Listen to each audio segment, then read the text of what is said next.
شاید بھی نہیں تھی، مگر امام جانتا ہے ہر چیز۔ اس کے بعد علی ابن یقطین حج کے لیے نکلے، حج کے ارادے سے نکلے، مکہ جانے سے پہلے مدینہ پہنچے کہ امام کی خدمت میں پہنچیں، امام کی پابوسی کے لیے پہنچے، امام کے پیروں کا بوسہ لیں، امام کے سر کا بوسہ لیں، امام کے ہاتھوں کا بوسہ لیں، دعا لیں، اس کے بعد حج کے لیے جائیں۔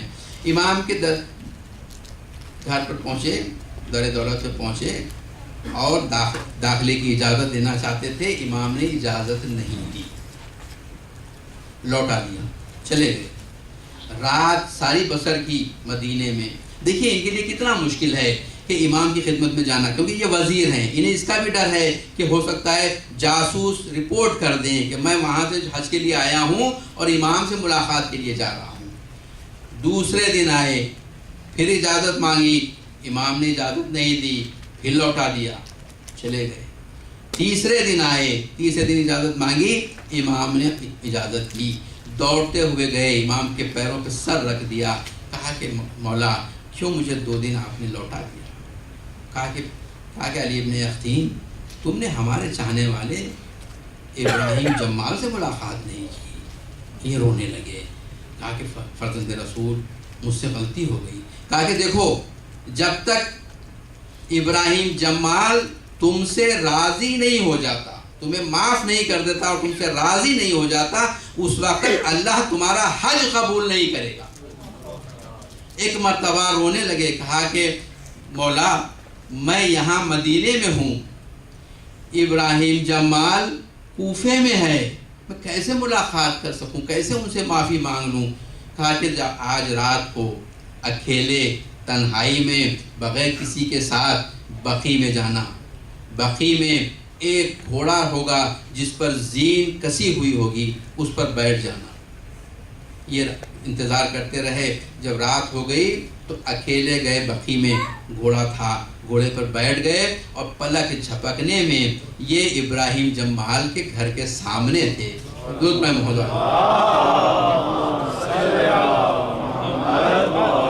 اور اس کے بعد انہوں نے آواز دی کہ بھائی ابراہیم میں آیا ہوں علی ابن یقطین، مجھے اندر آنے کی اجازت دو۔ اس نے کہا کہ میرے گھر پر وزیر کا کیا کام ہے، آپ کیوں یہاں آئے ہیں؟ مجھے کسی سے کوئی کام نہیں ہے۔ اس نے کہا کہ نہیں، مولا نے مجھے بھیجا ہے اور مولا نے یہ کہا ہے کہ جب تک تم مجھے معاف نہیں کر دو گے، جب تک مجھ سے راضی نہیں ہوں گے، اس وقت تک امام بھی مجھ سے راضی نہیں ہوں گے۔ اس نے قسم دی امام کے حق کی، اس نے کہا کہ داخل ہو جاؤ۔ گھر میں داخل ہوئے اور اس کے بعد کہا کہ میں معافی چاہتا ہوں، مجھے معاف کر دو۔ ابراہیم جمال نے کہا کہ میں نے معاف کر دیا، میرے اللہ نے بھی معاف کیا۔ کہا نہیں ایسے نہیں، اپنا چہرہ خاک پہ رکھ دیا۔ کہا کہ جمال تم اپنی نالین سمیت میرے چہرے پہ اپنی نالین رکھو اور یہ کہو کہ میں نے تمہیں معاف کر دیا اور میں راضی ہوں۔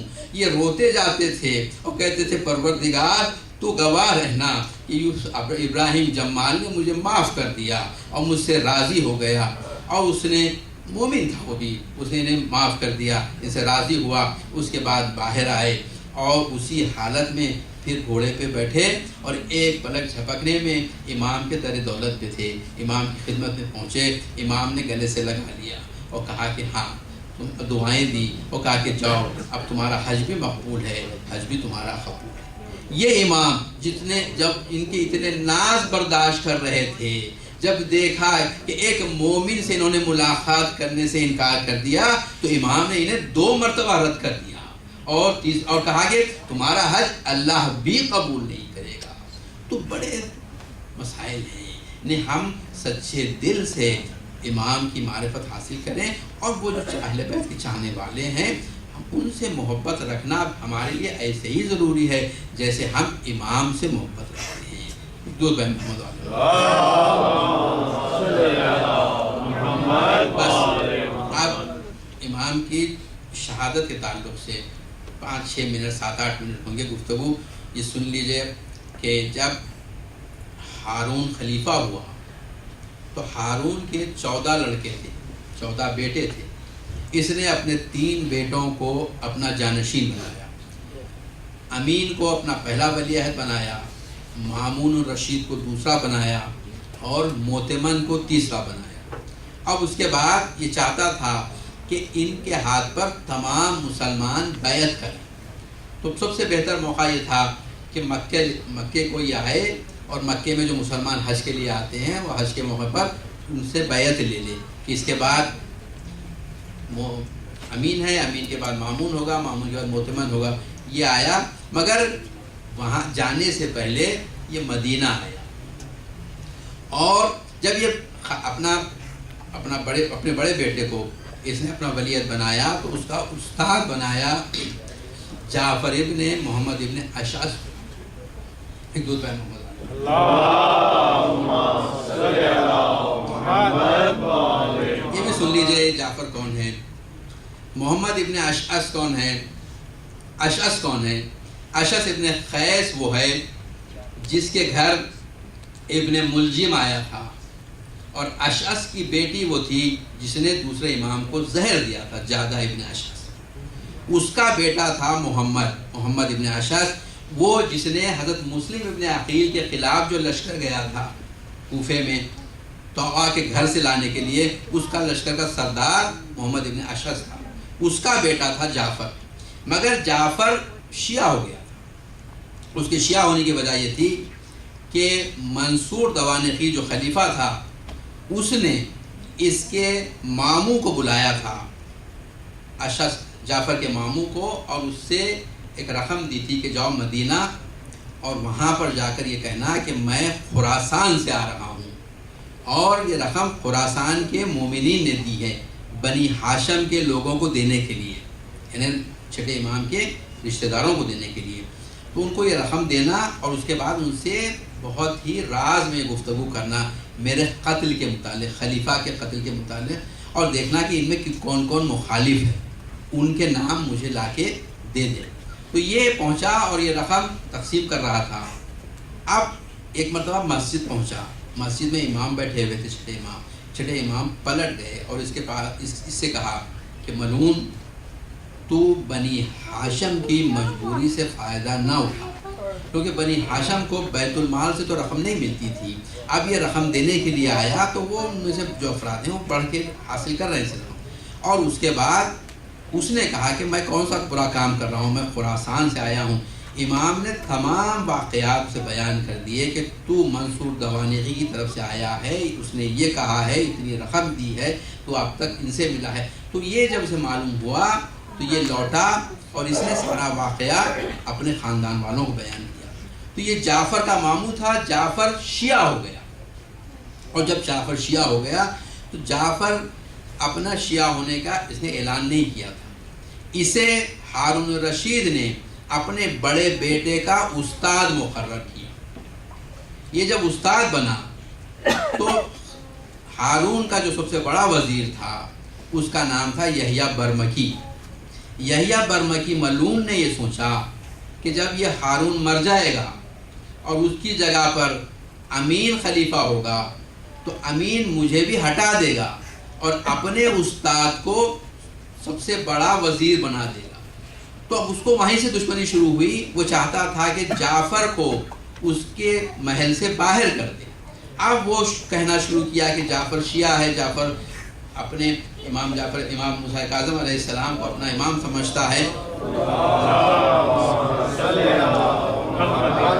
تو اتنی دشمنی پیدا کر دی تھی کہ ہارون الرشید جب مدینہ پہنچا تو سب سے پہلے یہ ملعون، یہ خود تو ملعون تھا ہی مگر اور دشمنی زیادہ بڑھ گئی تھی، یہ پہنچا اور اس نے رسول اللہ کے روضے میں رسول اللہ کے قبر سے مخاطب ہو کے کہا کہ رسول اللہ، میں چاہتا ہوں کہ آپ کے فرزند موسیٰ بن جعفر کو قید کر دوں، آپ سے معافی چاہتا ہوں کہ میں قید کر دوں، اس لیے کہ مجھے اس بات کا خوف ہے کہ اگر ان کو میں قید نہ کروں تو مسلمانوں کا خون خرابہ ہوگا، مسلمانوں میں اختلاف ہوگا۔ اور اس کے بعد وہ گھر لوٹا، دوسرے دن اپنے افراد کو بھیجا کہ امام کو قید کر کے لائیں۔ امام مسجد میں نماز پڑھ رہے تھے، رسول اللہ کے محراب میں کھڑے ہو کر امام نماز پڑھ رہے تھے، امام کو نماز کی حالت میں کھینچتے ہوئے لے گئے اور اس کے بعد اس ہارون الرشید کے سامنے امام کو پیش کیا۔ ہارون الرشید نے امام کی شان میں گستاخی کی اور اس کے بعد لوگوں سے کہا کہ 2 سواریاں بنائی جائیں، ایک سواری رات میں حرکت کرے اونٹ پر اماری باندھی گئی، آدھی رات کو ایک اونٹ پر امام کو بٹھا کر بصرے کی طرف بھیج دیا گیا۔ بصرے میں اس کا کزن تھا عیسیٰ ابن جعفر، وہ وہاں کا گورنر تھا، تاکہ امام کو وہاں قید کر دیا جائے۔ اور دن میں جب دن نکلا تو ایک اونٹ کی سواری ظاہری طور پر جس پہ کوئی نہیں تھا، اسے بغداد کی طرف بھیج دیا، تاکہ مدینے کے لوگوں کو یہ معلوم ہو کہ امام بغداد کی طرف گئے ہیں، جو امام کے چاہنے والے تھے۔ امام کو بصرہ بھیج دیا۔ بصرہ امام پہنچے اور وہاں پر اسے خط لکھ دیا تھا کہ امام کو شہید کر دیں۔ اس نے عیسیٰ ابن جعفر نے اپنے محل میں ایک کمرے میں امام کو قید کیا، اور 1 سال سے زیادہ عرصے تک امام اس کمرے میں قید رہے۔ اور یہ قید کا دروازہ، اس کمرے کا دروازہ 2 مرتبہ کھولا جاتا، ایک مرتبہ امام کو غذا دینے کے لیے، دوسری مرتبہ امام جب وضو کرنے کے لیے باہر آنا چاہتے تھے۔ اور اس کمرے کے باہر بدمعاش قسم کے لوگ بیٹھے ہوتے اور امام کی شان میں گستاخی کرتے۔ اور اس کے بعد جب 1 سال کا عرصہ گزر گیا اور امام سے اس نے کوئی چیز نہیں دیکھی، امام سے وہ اپنی دعاؤں میں تھے، امام نے کوئی بات نہیں کی، اب اس نے ہارون کو لکھا کہ تو انہیں بغداد بلا لے، اگر نہیں تو میں انہیں آزاد کر دوں۔ جب ہارون کو پتہ چلا کہ یہ انہیں قتل نہیں کرنا چاہتا تو اس نے کہا کہ بغداد بھیجو۔ امام بصرے سے بغداد بھیجے گئے، اور بغداد میں فضل ابن ربی کے قید خانے میں انہیں رکھا گیا۔ اور فضل ابن ربی نے بھی امام کو دیکھا اور وہ امام کا متقد ہو گیا، امام کی خدمت کرنے لگا، امام کے پاس یہ بھی نمازی ہو گیا۔ اب جب ہارون کو پتہ چلا کہ فضل ابن ربی بھی قتل نہیں کرنا چاہتا تو اب فضل ابن یحییٰ ابن برمکی کے حوالے کر دیا۔ اب اس فضل نے سے کہا کہ امام کو زہر دے کر شہید کر دے، امام کو قتل کر دے۔ اس نے بھی امام کو قتل نہیں کیا، امام کو شہید نہیں کیا، بلکہ اپنے گھر میں رکھا، اور امام آزاد تھے۔ اسے جب ہارون کو جب معلوم ہوا کہ فضل ابن یحییٰ نے بھی اپنا کام نہیں کیا تو فضل کو بلوایا۔ اب ہارون خود کوفے کے باہر گیا، بغداد کے باہر گیا، بغداد کے باہر جا کر اس نے فضل ابن یحییٰ کو بلایا اور فضل ابن یحییٰ کو 100 تعزیانے لگوائے، اور کہا اس کے قتل کا حکم دے رہا تھا کہ اس کے باپ نے کہا، یحییٰ برمکی نے کہا کہ میں امام کے قتل کا انتظام کرتا ہوں۔ اور ہارون نے کہا کہ میں جب تک بغداد کے باہر ہوں میں چاہتا ہوں کہ اس مدت میں امام کو شہید کر دیا جائے تاکہ کوئی میرے تعلق سے شک نہ کرے۔ اور اس کے بعد اس نے 30 کھجور بھجوائے، اسی ملعون ہارون نے 30 زہریلے کھجور بھجوائے اسے امام کو کھلایا جائے۔ اب یحییٰ برمکی نے سندھی ابن شاہق کو کہا، اس ملعون کو بلایا اور کہا کہ امام کو یہ کھجور کھلا دیے جائے۔ اور ملعون سندھی ابن شاہق امام کو لے کے اپنے گھر آیا اور کچھ دن امام کو اپنے گھر میں رکھا، اور اس کے بعد وہ ایک دن امام کے خدمت میں اس نے 30 کھجور پیش کیے اور کہا کہ امام نے 7 کھجور کھائے، اور 7 کھجور کھانے کے بعد امام نے کہا کہ بس ہے، تو جو مقصد رکھتا ہے وہ مقصد حاصل ہو جائے گا۔ اور اس کے بعد 2-3 دن گزرے، جب تیسرا دن تھا تو ایک مرتبہ سندھی ابن شاہق نے شیعہ لوگوں کو جو پہچانتا تھا، جو امام کو امام مانتے تھے، انہیں جمع کیا، اور اس کے بعد امام کی خدمت میں امام کو دور سے بتا کے کہا کہ دیکھو یہ تمہارے امام بیٹھے ہوئے ہیں، یہ صحت و سلامتی کے ساتھ ہیں، انہیں کسی قسم کی کوئی بیماری نہیں ہے۔ جب اس نے یہ کہا، ایک مرتبہ مظلوم امام نے گفتگو شروع کی، کہا کہ لوگوں مجھے زہر کھلایا گیا ہے اور کل میرا رنگ سرخ ہو جائے گا اور پرسوں میرا رنگ زرد ہو جائے گا، اور اس کے بعد تیسرے دن میں دنیا سے گزر جاؤں گا۔ اور لوگوں کو جو پتہ چلا، اور اس کے بعد لوگوں کو باہر کر دیا گیا، اور امام کا آخری وقت آیا۔ امام جب مدینے سے چل رہے تھے تو اپنے فرزند 8ویں امام سے کہا تھا کہ میرے گھر میں آنا، رات میں سو جانا۔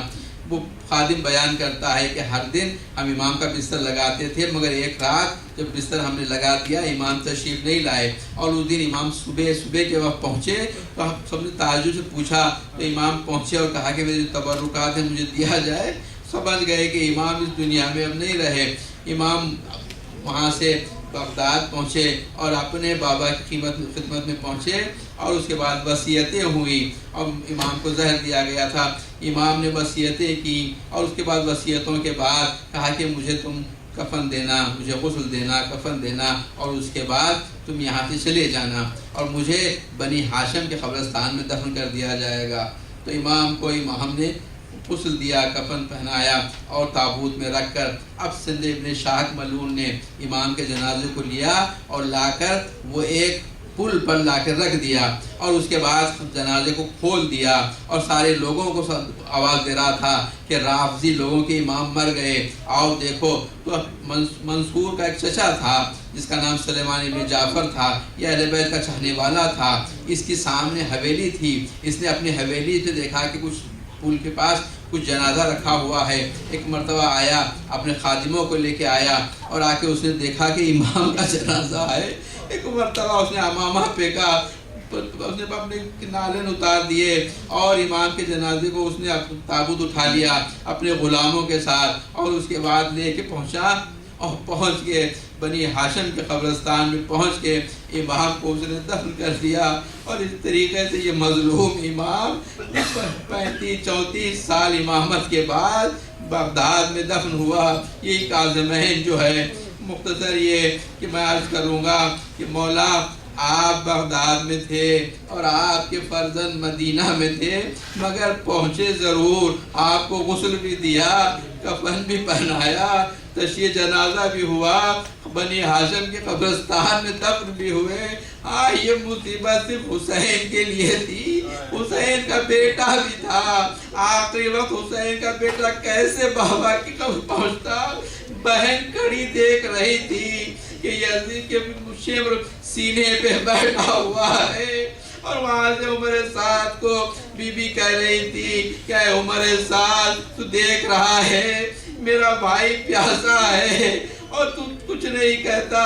اور وہ 4 سال کی سکینہ جو باپ کے سینے پہ سوتی تھی، وہ بھی چاہتی تھی کہ اپنے باپ کے آخری وقت پہنچے، مگر کیسے پہنچے جب حسین دشمنوں کے نرغے میں تھے۔ لعنت اللہ علی القوم الظالمین۔